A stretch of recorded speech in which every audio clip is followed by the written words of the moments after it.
wanted to beat him. So this is actually how the wine story starts. Because I came to visit King. Yeah. First time. First time. And she'd been like, "You love it here, you love it here, come, come, come." Okay, cool. She's coming home. She's like, "Yeah, I'm coming, but you come here first. Let's see." It was right, because then I came. It was amazing. It was absolutely amazing. I came to watch the Springboks play. Oh, That was the primary purpose. I mean, like, it was awesome. Yes. Why did you even go back? So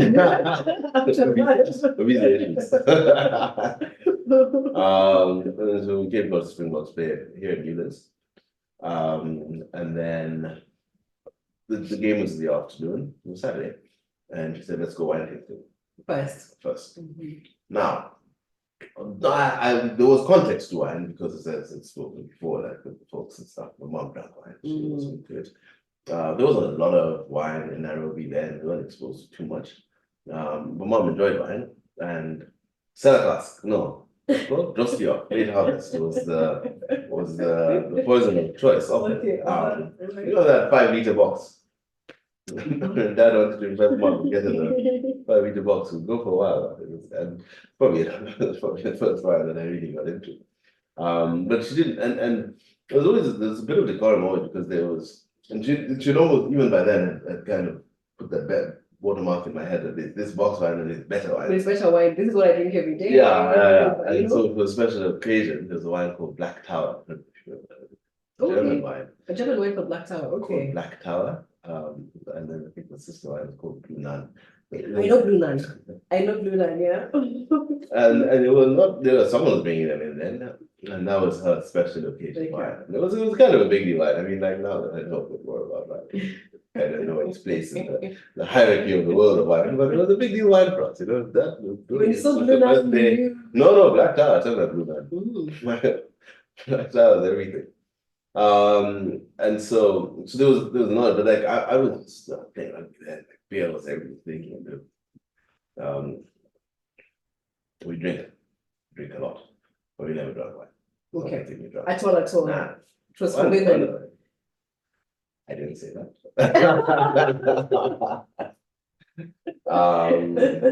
And so for my and so the whole notion of going wine tasting just was so alien to me. But then I thought, I'll see we're here. Anything for the girlfriend, yeah?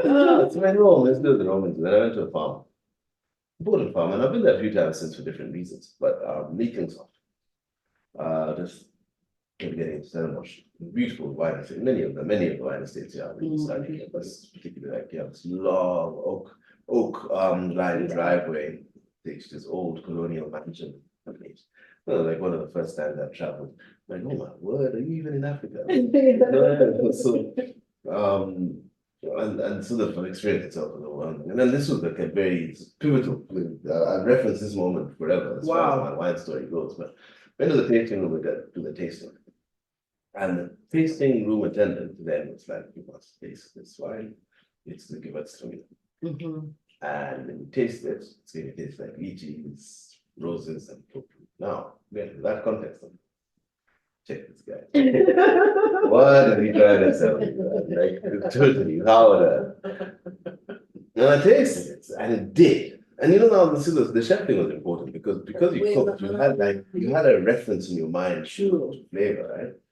And so now I taste it and it tastes like hi.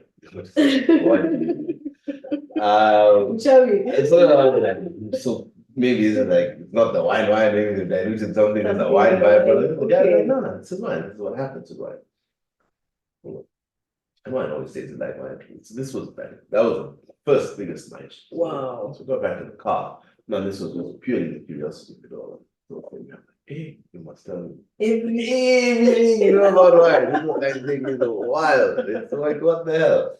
And so then now we did a few other tastings. Okay. Like another thing, Distal had a wine pass where you could go to all the Distal properties. Oh, really? Nice. Pay once and you go to all of them. Okay. And there were many properties. Yeah, Distal properties, so many. I mean, not now, but yeah, at the time there were loads. And so we did, and then we tasted it. Now, you know, every time. I wish I could say I was writing notes, anything like that. No, it was just, but it was the experience. Every experience is different. And came to the understanding that different grapes taste differently, Yes, and the culture just like that. food. Yeah, and you kind of then, that starts your 1,000 hours of practice, which is a really important thing. But that's when I really started drinking wine properly.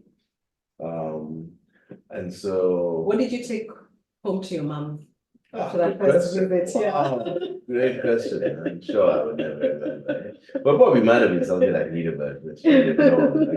Okay, which is what she knows. Yeah. Does not scare her. Yeah, Okay, okay. So then that was chill. So then But I really like that chef reference because even we had a media team about 2 weeks ago here in Cape Town, and of course I love that they were actually non-wine drinkers, because then you see, you have to be reminded how people perceive stuff. Oh yeah. Right? I mean, normally when you hang around wine professionals all the time, there's already, there's already our sort of our protocols, right? Yeah. But then to see someone who cares nothing about protocols, and it's just like you guys are bullshitting, and then they kind of start and you see the understanding, and then they're like concrete is something I only learned the other day. And then someone is going, this concrete is better than, and I'm like, who would have thought, right? And then seeing things through people's eyes. But the big question was, how do I know how to? I'm not smelling these things. And we typically tell them, have food samples, like smell food in your kitchen. Because sometimes you need to remind yourself, what is this capsicum? This green capsicum, like you need to build your flavor bank. Yeah. And stuff like that. But also, I loved MasterChef, the show. Yeah. And these elimination challenges they used to have was a taste test. Yeah. And you would be given like a cake or a stew. Then, of course, they call it sudden death. So each of you start, in a sense, taste and mention an ingredient. You taste and mention an ingredient until sort of the first person gets it wrong is eliminated. And of course, some things are easy, like, okay, salt, olive oil. But then, of course, it gets harder and harder and harder. But you're like, how can you even taste it? But I guess practice. I like that aspect you've also brought out. You are 1,000 hours. And of course, the more you, 10,000 hours. Yes. Yeah. Thank you, Malcolm Gladwell. And that kind of thing. Yeah. And it's great that maybe we should all be chefs first then before we start becoming wine people. I mean, I gotta be honest. I think it helps you a lot. It certainly does, but I a very bold thing to say, but I don't think you can love one without the other. I mean, they have to go together. It's not, it can't just really be about that, because it's a sensory experience, and okay. Yeah, food it definitely helps. Certainly did. Okay.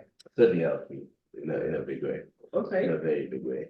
Yeah, so that's okay, cool. So we fast forward, and we decided now after that, it's the wine thing. So now every time I visit, we do a lot more of it. So when I decided to move here permanently, actually it wasn't firmly permanently, to be honest, because there were two kind of levers around it. So the first lever was that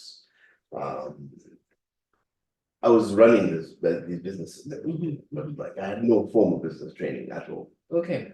And Stellenbosch had a business degree, like it's like a PDA. What is it? Postgraduate diploma? PDP. PGD, there you go. PGD, there you go. So the postgraduate diploma in something. So like a shorter course, shorter degree level. Okay. It was like 8 months long for business management. Like, fantastic, let me do that. Oh.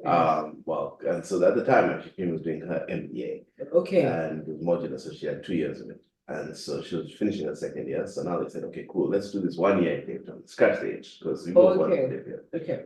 So we scratch the itch, we do the thing. She finishes the MBA, I do this thing, and then we're good. And so I came down here, settled, started doing the thing. Now the thing with the thing was the PGD was that it was daytime only, and then like evening for free. But Kim was like, she was studying, she was modular, so she was working and studying. Okay. So I was all alone in a new city without not knowing too many people and things to do. And then the Cape Wine Academy had an evening course. Oh, Then I thought, now, see, I'm interested in this wine thing. And well, it will be a benefit if you go back home. Now I have this wine knowledge. So what should I do the course? And Cape Wine Academy focuses mainly on Cape wines. For that they eventually do a more advanced thing. The diploma actually uses international wines as well. So yeah, so did the CWA, Cape Wining, and then in the middle of it all, I remember actually getting some of those other sort of yeah, then like watermark, yeah, sort of a watermark moment in your head. Driving back from church, you're up to Devon, which is just yeah, it's the closest, the lesser known close wine region to Cape Town. Okay, secondary. Yeah. And so we were up in Durbanville, and we get a small wine tasting after church or something like that. For the thing that you do. You go to church and I know. Because you can. And so you're doing it. And you're chill. And you're like, this is nice. And like, God, this is nice. I'm like, well, why are we not doing this all the time? And so wow. It's like, well, I'm open if you're open. And I'm like, well, I'm open. You mean a few things. And that was now like completely fell apart. It was like this decision made now. Okay. Now stay here permanently. Went completely starting from nothing. So I was pretty much starting from nothing now, at the age of 26, maybe 27. Okay. So like, so let's see how I can do it. So then now we're looking for a job because that's the only way you could stay. Unless you had a lot of money, which I didn't. So it was either that or the job. So now we're looking for the job and that was challenging. Yeah, that was because you're a foreigner. Yeah. You don't have what career capital on this end yet, but you have also the only skill I had was as a chef. Okay. But I didn't want to cook anymore. Oh. Okay. Also, because I wasn't going to look for a job as a chef. Looking for a job as a chef meant I'd be working late crazy hours. Never see, and so it would be pointless to be here. So now looking, and the only thing that made sense was from management perspective and food was to get into hospitality management. Okay. But of course, with all those things in the negative column that you have highlighted so articulately, it was impossible. And that was really challenging. Wow. Again, it really brings you right back down to earth and humbles you. Because again, we'd achieved quite a degree of success with those. And again, much like with the rugby thing earlier, it was a big deal in my own head. And so you would sort of walk into a job and you'd be fine. And it wasn't. My must have gone for like 30 or 40 interviews almost the time. Either you don't have the experience or not willing to do the work permit. Work permit thing. It was hell, man. It was tough. It was really tough. That was a tough season. But ultimately, I was still happy, and I think just from a marriage perspective, being alone here, I give marriage advice for free. Listen, but I think that time to be alone in your marriage is important. And I think more than anything else, that's probably the best thing that happened. Was that because we really established and built our own strengthened our relationship in that way. Well, there's no like I'm going to my mom's house because I'm considering to you. You see for that God. Come to do. So you must yeah. And I mean, they don't have any other support system. Exactly. Relatives here. Nah. Just guys. That's it. So you've gotta tough that out. So then I got this one interview comes up. And I'm like, pretty dispirited, but what the hell, let's go see. Sit down for the interview, and the guy's like, hey, I know the usual rigmarole. I don't know, why should we try? Why should we take a chance on this? And I said, I see you have a wine qualification. Wow. So now that evening course I did at Cape Wine Academy. And I'm like, yeah, like you like wine. I'm like, love it. Great. Well, that's interesting because I'm looking for someone who really likes wine. Wow. Starting, we had a restaurant which was Burrata, incidentally, and he wanted to expand his restaurants, and he was looking for someone to run with that. And being such a wine-centric restaurant, wine knowledge is important. So it's like, cool. I'm currently the chairman of the South African Sommelier Association. Wow. Whatever you don't know, I'm going to try and teach you. Wow. But let's go. I'll take a chance, and so that's how I got my foot in the door, not just from a work permit, life, living here Wow. Perspective, but also wine. Huge. Massive. Now, in context, Grant now. So Neil Grant is his name. Neil is his name, is right? He worked in America and got his some qualifications there. And he came back here to work at Ruston Fair. Ruston Fair, okay. Which was then at the time the top restaurant. So the chef there was David Higgs, who is behind Marble. Saint. So he was the chef and Neil was the son. So it was a hell of a team. It was dream team. Yeah, and then that's how then 2000 started coming up the awards and stuff, and they were the benchmark. So when he left Ruston Fair and started his own restaurant, it was a pretty big deal. And his whole vibe was that he wanted to make the wine program be accessible. So it wasn't about fine dining. Okay. The thinking, which has changed, thankfully, was that if you had to have nice wine, you had to have fine dining. Like, no, you can have nice wine, casual dining. But really nice food, not like fish and chips to dining. So that was the ethos of the restaurant. And burrata is about cheese? Yeah. Okay. So it's really an Italian restaurant. Okay. And so named after the cheese. So it's a mozzarella ball with stracciatella in it. So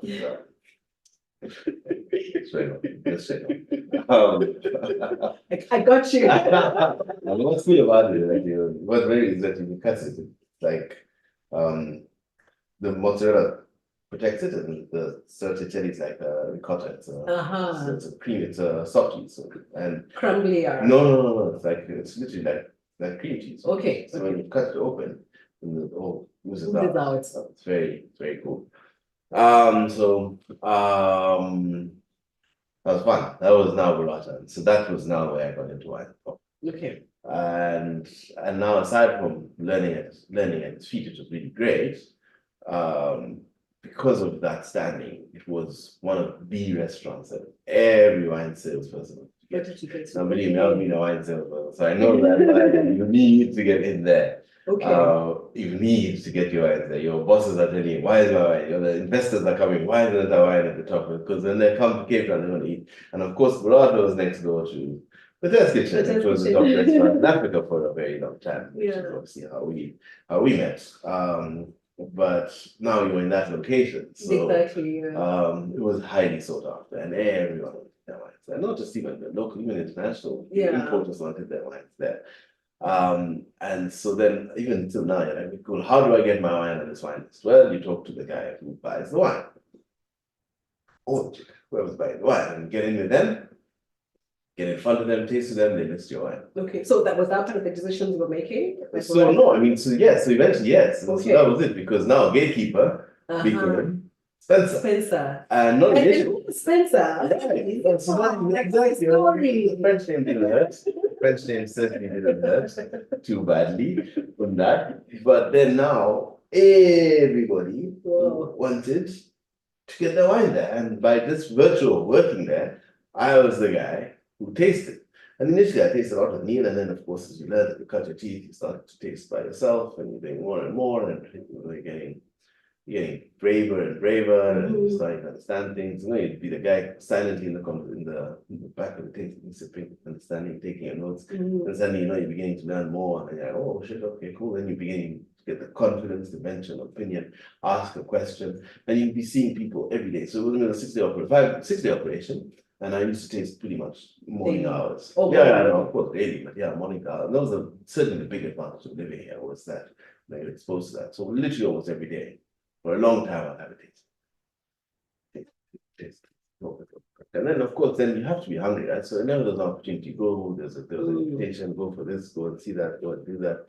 And do the work. And you build up 10,000 hours doing that. Okay. And then, what we came with, other than those opportunities of those tasting things, and there were other things like WSET was fairly new then. So I did my level 3 then. I did, because I was able to just go straight to level 3. So I did my level 3 then. And then after that, then I did the wine judging academy, and and then got into wine judging. So did you do it with Michael Friedman or is there another course? Okay. Yeah. Academy. And again, it was not fairly new, but I mean, I was still among one of the earlier intakes with that. So then I started getting into judging wine competition. And again, I don't know what I was asking, because a lot of people go through the class and you wait to be called. But now I was like, no, what should I try? So you finish the email, hey, I finished. Can I get an opportunity? Can I get an opportunity? You've got to put yourself out there. And you're a foreigner, you're a foreigner in a foreign country.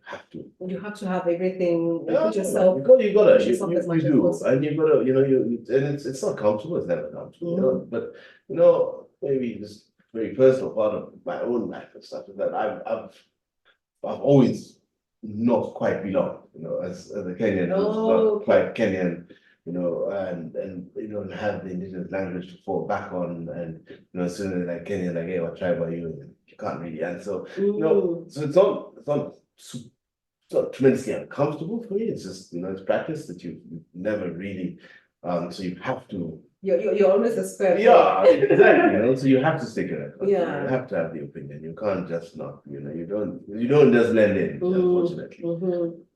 And so we did. So you leverage those opportunities to work as best they can for you.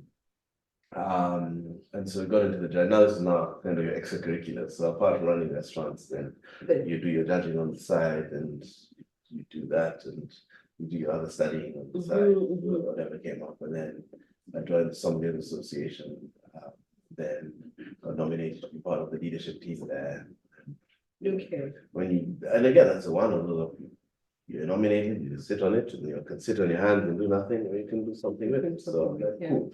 We try and do more with it. Let me see what other things it can leverage, what other doors it can open. And then by the time I finished at Burat, there were 3 restaurants, and then I was operations manager for 3 restaurants. So I used to do the full on like the actual operations, all that comes with HR and stock control and reservation control and all that, and then on the side I also did the wine program, so I did all the wines for 3 restaurants. Okay, well, they very much different. I mean, there's a lot to unpack here that I don't want to really, run through, because you found your passion of wine, you've moved here, you've gotten over the first hurdle. In fact, it's interesting that you're saying Neil is South African, but lived in the States, so he got his qualification outside.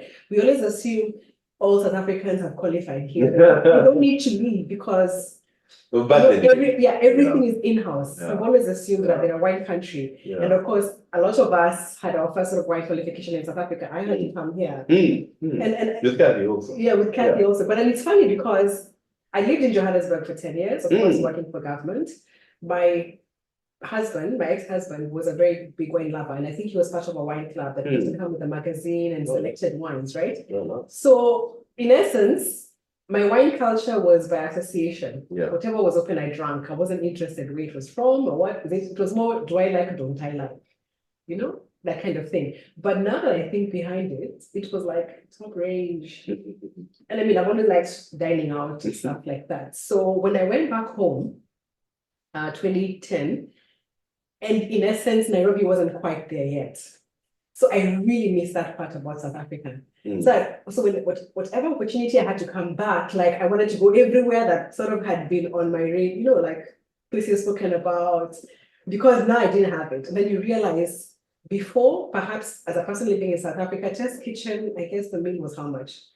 Anyway, it wasn't small money. Yeah, because you had to buy what is it called? There was only 2 thing menus. There was no a la carte. Yeah. So that is what you had to, in essence, invest. But if you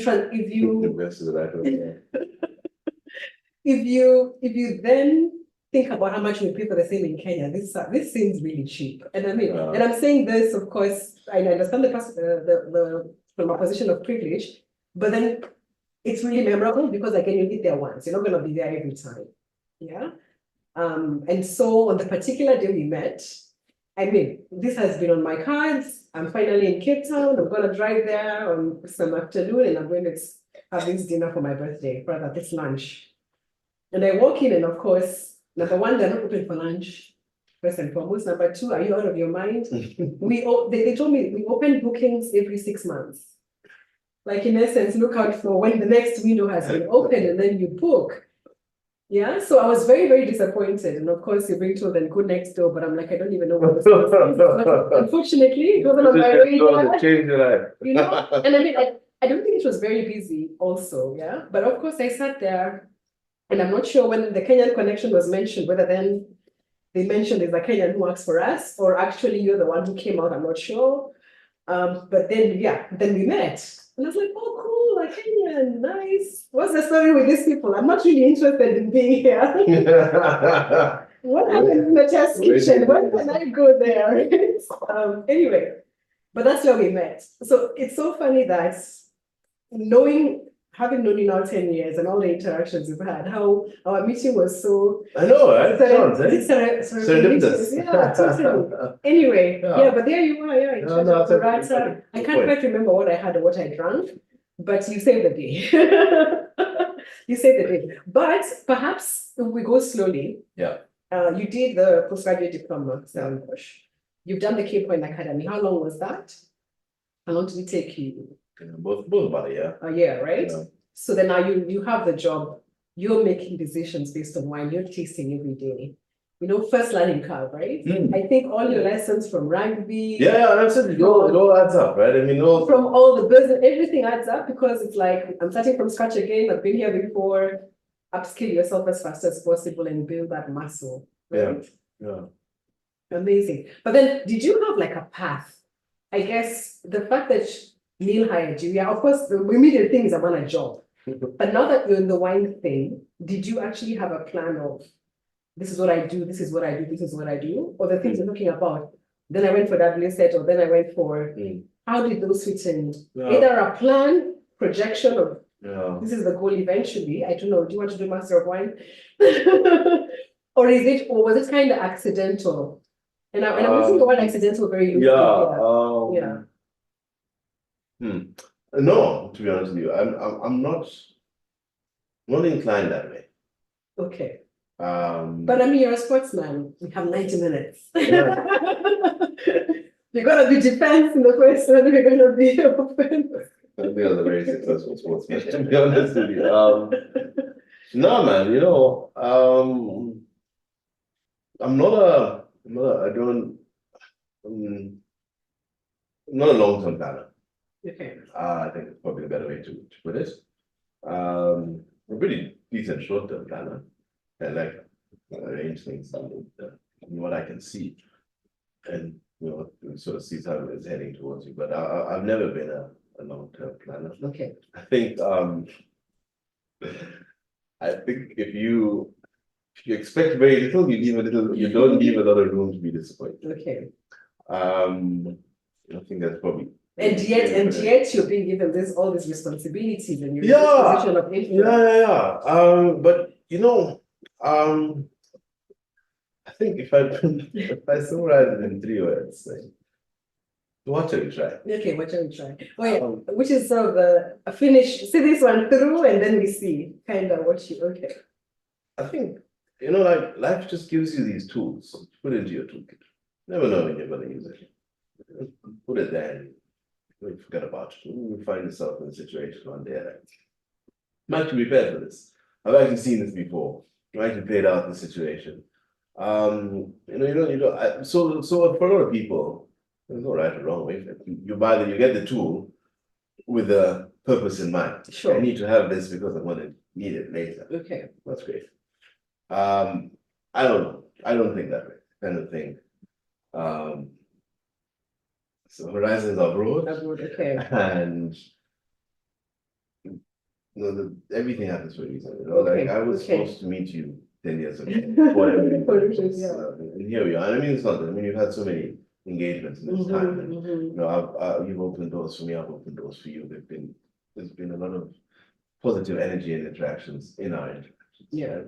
Right? So I wouldn't have known that when I met you today. I sort of met you as like, I think she seems to wield some kind of influence. And if I play my cards right, that's not at all it. Yeah. And that's just really lost clueless Kenyan. Totally. What I get here, because you could be the lost clueless Kenyan yourself, right? In a different situation. And you want to be cited. So in many ways, that's kind of my vibe, right? Yeah. So it's not, and I don't know, I won't say it's got me in trouble before, but I mean, yeah, things could have gone maybe say smoother, or yeah, and of course the older I've gotten and now I've got kids, there's certainly a lot of space to plan for things better. Very much in and around my career. I know what kind of like in 5 years I have to have achieved, or I want to know that I've achieved this. Okay. I will get to soon. Started my business in Kenya. By chance. It was one that was interesting to me. So shall we try? Yeah. Here we are. Hold up on that then. We'll get to that one, yeah. So to answer your question, no, there was no path, there was no kind of any of that. It was sort of what shall we try? Every day is different. Let's see what it brings. But then now, is it because you're in the ecosystem? In a sense, so you're hearing about the academy or what, or is it maybe through guidance? Yeah. Because Meal is bringing these opportunities for you as part of your job, right? I mean, it definitely does help to be in close proximity with, and you can be in a position about going. I mean, you can't be a world-class surfer and live in Nairobi. You know what I mean? Like, you have to be near the water at least to be able to. Yeah. So being in the ecosystem, certainly helps. It certainly helps. Yeah. And then in between those little things that would happen, like I want to judge on some of the panels that I've planned and say, I want that. Okay. For no particular reason, just it resonates with me and it's something I really wanted. So you go for it, you do the necessary steps to take it. Okay. And that's cool. Can anybody be a judge? Or do I have to have a certificate from the judging academy? Do I have to have a certificate from the judging academy? That helps, but it's not. Because it was part of my UCT. Yes, of course. Yeah. And I can tell you, I don't ever want to be a judge just because I don't think I can handle the amount of tasting. That day killed me.